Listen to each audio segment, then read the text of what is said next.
یہ جو ہمارا بھولا بھائی ہے نا اقرار، وہ یہ کہہ رہے کہ یہ لوگ تصوف کو، روحانیت کو بدنام کر رہے ہیں، بزرگوں نے تو بڑی خدمات کی ہیں، اور بزرگوں نے یہی کچھ ہی کیا ہوا ہے بھائی، ہاں وہ بھی یہی کچھ تھے۔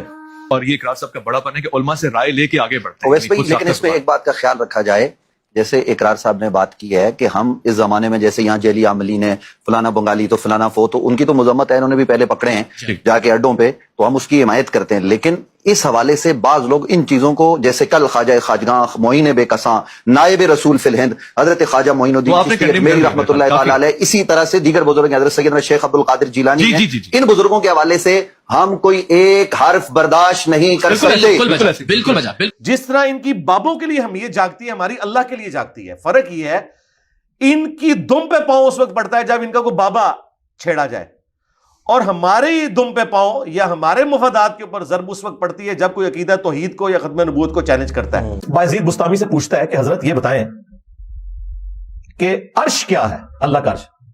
انہوں نے کہا عرش میں ہوں۔ لو جی سنبھال لو۔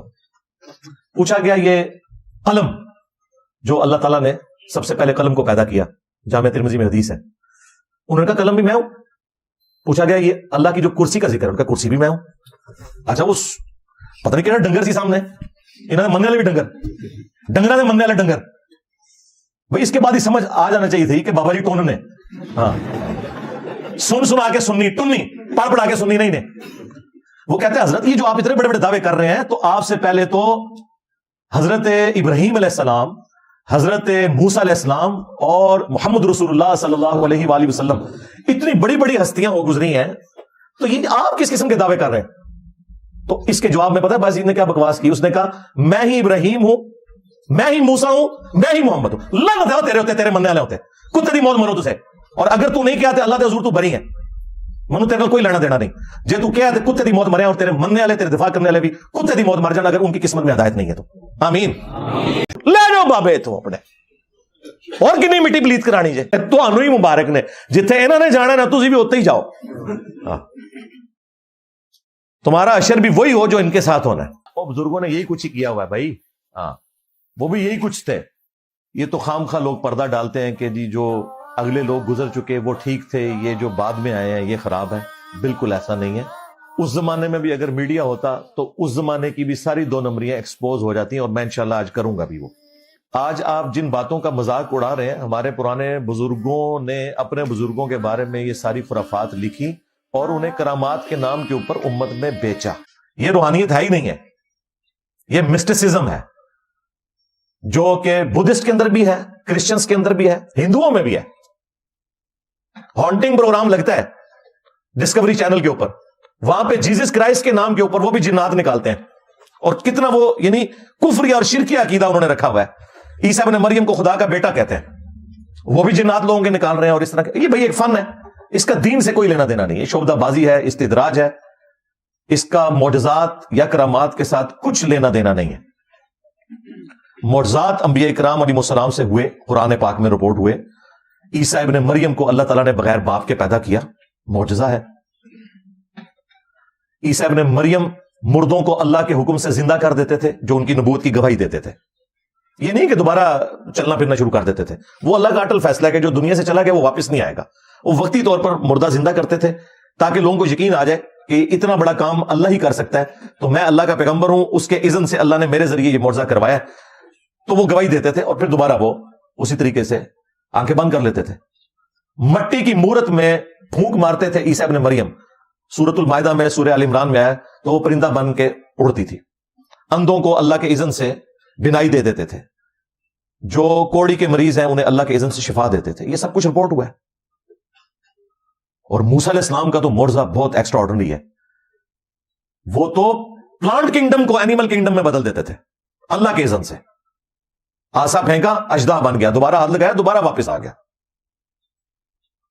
لیکن یہ خود نہیں کر سکتے تھے، ہاں یہ ذہن میں رکھیے گا۔ سورۃ القصص میں آیا کہ جب پہلی دفعہ ان کے ساتھ یہ سارا معاملہ ہوا، اللہ تعالیٰ نے پوچھا کہ موسیٰ تیرے ہاتھ میں کیا ہے؟ تو انہوں نے کہا یہ آسا ہے، میں اسے اپنی بھیڑ بکریوں کے لیے پتے جھاڑتا ہوں اور باقی کام کرتا ہوں۔ تو اللہ تعالیٰ نے فرمایا اسے ذرا زمین پہ پھینک، انہیں تو پتہ ہی نہیں تھا آگے کیا ہونے والا ہے۔ قرآن کے الفاظ ہیں کہ جیسے انہوں نے زمین پر پھینکا، وہ ایک اتنا بڑا اژدہا بن گیا، سانپ نما، موسیٰ علیہ السلام خوف کے مارے پیٹ پھیر کر بھاگ گئے اور مڑ کر بھی نہ دیکھا. یہ قرآن کے الفاظ ہیں. اگر موسیٰ علیہ السلام نے یہ خود بنایا تھا تو بھاگے کیوں تھے؟ اس کا مطلب ہے انہیں بھی نہیں پتا تھا. یار اگر موسیٰ علیہ السلام کا یہ سٹیٹس ہے تو تھوڑے بابے تو شاید کوئی نہیں ہے. موسیٰ کے جیسا ہے ہی کوئی نہیں, تیرے بابے تھے شاید کوئی نہیں. پھر اللہ تعالیٰ نے کہا اسے دوبارہ ہاتھ لگا. انہوں نے ڈرتے ڈرتے ہاتھ لگایا, واپس آ گیا. پھر یہ معجزہ ان کے ساتھ پرماننٹلی اللہ تعالیٰ نے اٹیچ کر دیا. جب وہ پھینکتے تھے تو وہ اژدہا بن جاتا تھا. لیکن دیکھیں جب امتحان آیا کہ جادوگر آئے ہیں وہاں پہ, انہوں نے رسیاں پھینکی, انہوں نے استدراج کیا, ایلوژن کیا, نظر بندی کر دی. وہ سانپ نظر آئی لوگوں کو, ایکچولی نہیں تھی. ذہن میں رکھیے گا, کوئی جادوگر کبھی بھی یہ کام نہیں کر سکتا. نظر بندی ہوتی ہے. قرآن میں الفاظ ہیں کہ وہ ان کو نظر آئی اس طرح, کیونکہ سورۃ الحج میں ہے کوئی ایک مکھی بھی نہیں پیدا کر سکتا. بھائی سائنٹیفکلی بھی یہ چیز پروڈیوس نہیں ہو سکتی کہ رسیوں کے سانپ بن جائے. سانپ میں سے سانپ بن جاتا ہے.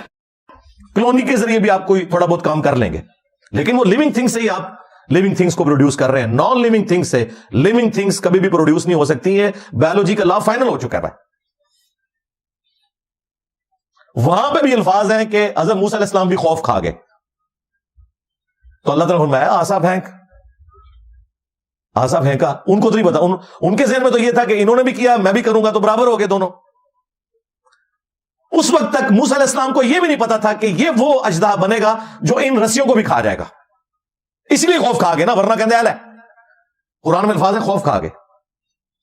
کہ اب کیا کروں؟ تو ہم نے تسلی دی کہ پھینک دیکھ. اس کے بعد جب سمندری جھیل کے کنارے پہنچے ہیں, ساتھیوں نے کہا حضرت مروا دیا آپ نے, پیچھے بھی موت آگے بھی موت. آگے سمندری جھیل, وہ کافی ساری جھیلیں تھیں جن کو اب جوڑ کے نہر سوئز بنا دی تھی گوروں نے, ورنہ تو پورا افریقہ کراس کر کے آنا پڑتا تھا. دنیا کی اس وقت بھی 30% تجارت جو ہے وہ اسی راستے سے ہو رہی ہے. تو وہ کچھ سمندری جھیلیں تھیں جن میں سے ایک جھیل کو انہوں نے عبور کیا.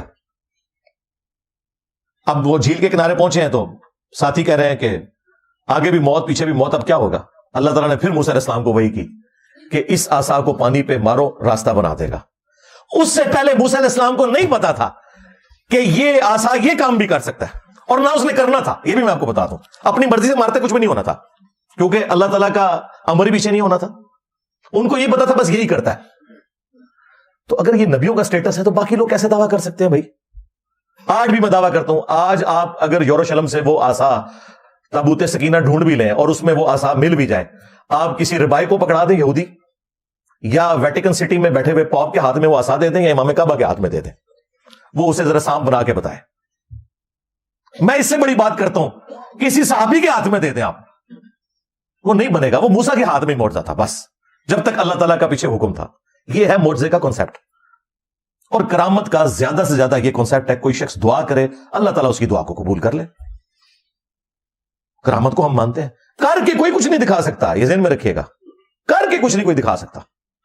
ایک ان کے پاس تخت بلقیس والا واقعہ ہے جس کو انہوں نے مس یوز کیا, اس کو تو میں بعد میں ڈسکس کروں گا, پہلے بھی کافی دفعہ کر چکا ہوں.